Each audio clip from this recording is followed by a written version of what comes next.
Zeynep odlučuje da ode u kolibu da vidi šta se desilo. Po ulasku unutra, ona vidi kako se Halil sukobio sa oba čoveka i izvukao deblji kraj.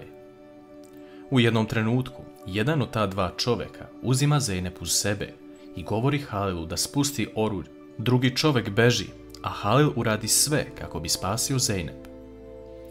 Nakon toga, oba čoveka beže, a Zeynep dolazi Halilu zagrljaj i čvrsto ga stegne. Ona počne da plače, govoreći da ne bi mogla podneti da mu se nešto desi, ali Halil joj govori da je sada sve u redu i da nema razlog za strah. Halil kreće za tim ljudima, ostavljajući Zeynep u kolibi, jer je tu sigurna. On im ulazi u trag i trči za njima kroz šumu, ali ispred njega se nađe Zeynep, koja nije mogla da ostane sama u kolibi i da pusti Halila. S druge strane, Guče otvara dušu Jusufu, govoreći da postoji druga strana priče i da ona nije ćerka čoveka kog zove ocem, niti sestra čoveku kog zove bratom. Postoji duboka prošlost između njene prave porodice i ove gde je sada, ali moli Jusufa da to nikome ne kaže. Jusuf razmišlja kako da kaže Guče da je otkrio nešto vezano za njenu pravu sestru, ali sada nije pravi trenutak za tako nešto. Nešto kasnije, Guče pita Šehnaz zašto nije pustila Ferihu u njihovu kuću, a sve to čuje Nevin, koja počne vikati na Šehnaz, govoreći da će sada Guče otići kod Ferihe i ponuditi joj smeštaj u njihovoj kući. Jusuf kreće sa Guče i oni odlaze kod Hakana, koji je lepo ugostio Ferihu kod sebe i sve čini kako bi joj izašao u susret jer je zaljubljen u nju. Feriha govori da ne želi da im bude teret, ali i to da je Gučin brat učinio dobru stvar. Na kraju, Feriha ipak pristaje da krene sa njima, na nagovor Jusufa, koji se izvinjava u Šehnazino ime. Situacija u vili je napeta, jer niko ne zna gde su Halil i Zeynep opet. Oni su oboje upleteni u ovu igru i mala je šansa da će se izvući iz ovoga, jer i policija traga za Halilom. Tulaj saznaje da je Zeynep otišla sa Halilom, te odlazi ispred Songul, govoreći da prestane više da se tako ophodi prema njenoj ćerci Zeynep. Tulaj počne da viče na Songul, ali i Songul uzvraća. Srećom, tu se pojavljuje Merve, koja odvede Tulaja i spreči dalji tok ovoga. Halil u međuvremenu pronalazi jednog čoveka koji je kriv za ovaj slučaj i odvodi ga u kolibu. Taj čovek govori da će svedočiti protiv svog prijatelja, jer je on kriv za Kuršatov gubitak života. Zeynep pita Halila šta će uraditi sa njim, ali Halil govori da ako ne bude svedočio, bit će još gore.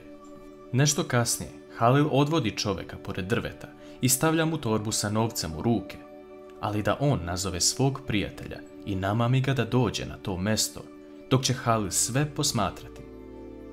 Ubrzo, drugi čovek se pojavljuje i želi da uzme torbu samo za sebe, ali u tom trenutku policija dolazi i privede oba čoveka, a Halilu se zahvaljuju za saradnju, ali ipak mora dati izjavu i bit će sve u redu. Halil je ovo sve isplanirao kako bi policija odmah došla na lice mesta, ali on je rekao svima da ćute o ovome i ne prijavljuju nikome. Halil i Zeynep odlaze u policijsku stanicu da zajedno daju izjave, a s druge strane dva čoveka priznaju policiji da su oni počinili ovaj zločin i da su okrivili Halila. Eren dolazi na lice mesta i srećno prenosi Selmi šta se dogodilo, jer mu je drago da on ima priliku da prvi prenese lepu vest njoj. Policija pušta Halila na slobodu, a on i Zeynep zajedno izlaze napolje iz policijske stanice, govoreći da su ovo zajedno uspeli.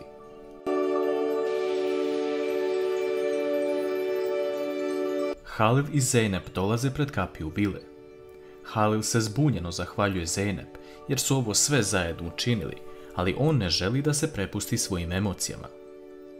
Zeynep mu govori da joj je drago što je sve prošlo kako treba, ali Halil govori da se ona više neće petljati ni u šta i da će on sve rešiti. U tom trenutku Zeynep pogleda na prozor i vidi Halilovu tetku Songul, koja sve ovo posmatra i razmišlja kako da izbaci ovu devojku iz vile jednom zauvek. Songul prilazi Gulhan, govoreći da se Halil vratio, ali nikada se ne zna kada će napraviti još nešto zbog Zeynep.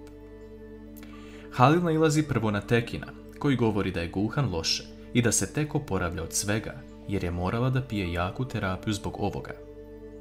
Halil dolazi kod svoje sestre u sobu, govoreći da je on sada tu i više neće ići nigde. Gulhan je uplašena i počne da plače, govoreći da je ovo bilo drugačije od svakog prošlog puta. Songul tada govori Halilu da bi trebao da raskine partnerstvo sa ovom devojkom i da kupi projekat od nje. Halil govori Songul da neće sada pričati o tome, ali Gulhan govori da Halil ne viče na svoju tetku jer je sada u pravu što se ovoga tiče. Gulhan govori Halilu da ne želi jedno vrijeme da vidi Zeynep jer se Halilu nešto moglo desiti zbog nje.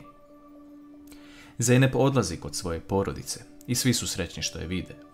Merve ne zna istinu, ali Zeynep joj govori da sve ide kako treba i da će uskoro ići na studiranje. U tom trenutku se pojavljuje Čemil, koji poželi Zeynep dobrodošlicu, ali vidimo da je on zaljubljen u Merve. Nakon što Zeynep i Čemil odu, Tulaj govori da ipak jedna osoba ostala odana porodici Aslan, a to je Čemil, što se Merve složi. Možda vidimo još jednu novu mladu ljubav u ovoj seriji. Guče dobija poziv od čoveka kom se obratila kada je tražila svoju sestru i majku, da nažalost njena majka i sestra nisu žive. Guče odmah odlazi na lokaciju gdje su sahranjene i tamo počne da plače, ali pre toga na tom mjestu je bila Feriha koja je donijela cveće. Guče se vraća kući i govori Jusufu da nažalost ona nema više majku i sestru i da je to tek sada saznala. Nešto kasnije Feriha odlazi da traži posao, ali pre toga dolazi pred Hakanova vrata. Hakan je u gosti, ali on prehlađen jer je juče spavao na klupici napolju zato što nije hteo da smeta Ferihi.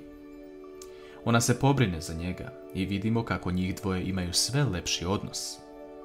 Hakan se promenio, pa čak više ne želi da sluša očeva naređenja. Feriha se uveče vraća kući i vidi kako Guče plače, te se njih dve zagrle, ali ne znaju da su one zapravo rođene sestre.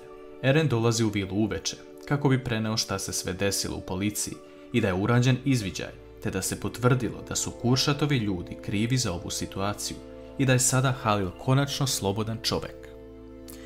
Halil ne obraća pažnju na to što Eren govori, već on gleda samo u Zeynep. Eren dodaje i to da nije bilo Zeynep, sada bi situacija bila mnogo gora za sve prisutne. Zeynep se zahvaljuje, ali naravno Songul joj govori da se vrati svom poslu. Nešto kasnije, Zeynep dolazi u Halilovu kancelariju i pita ga da li je Gulhan ljuta na nju.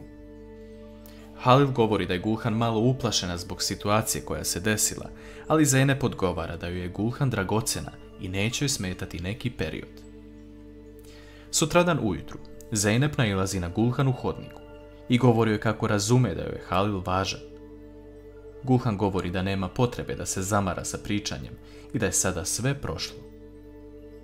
Zeynep odlazi u Halilovu kancelariju, govoreći da sada shvata da je Gulhan ljuta na nju, ali Halil govori Zeynep da ona nije ništa kriva.